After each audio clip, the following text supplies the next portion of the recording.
કે તમારી માન તમારે બોલતી કરવી હોય ને તો એક સરસ મજાનો રસ્તો બતાડું. બોલશે, જરૂરથી બોલશે, પણ તમારી મારી શરત એટલી રહી કે તમારી કુળદેવી કે તમારી મેલડી કે તમારી શિકોતર કે તમારી જોગણી કે ઝોપડી કે મોમાઈ કે બુટ બલાટ કે બેચરા જે કઈ માતાઓએ બોલવા આવશે, એક દીવો કરજો એના નામનો, એક માતાના નામનો દીવો કરજો અને બધા ભેગા થઈને બેસી જજો અને માને એવું કહેજો કે માં તારો દીવો કર્યો માં મેલડી, અમારા દાદાના ભક્તોથી તું મેલડી પૂજાતી આવે છે.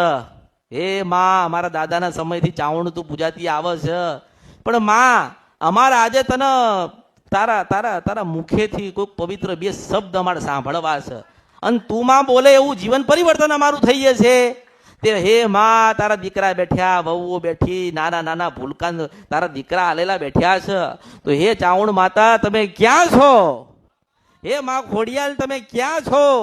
હે માં કદાચ મારા હૃદયમાં બેઠી હોય ને તો બોલતી થા ને બોલતી ના થાય ને તો બર્યું મારા અવતારમાં ખોટ પડે. મુર્શિદ વંશપરા નદી કંદ્રપિયા મેલડી છો. માં રાહ જોઈને બેઠી છે કે મારા દીકરાને મારી વસ્તી ક્યારે મને બોલાવે. આજે બોલે છે, બોલાવવાનો પ્રયત્ન કરજો. તમારી અંદર બેઠી છે ને જગાડવાનો પ્રયત્ન કરજો. હું મેલડી છું.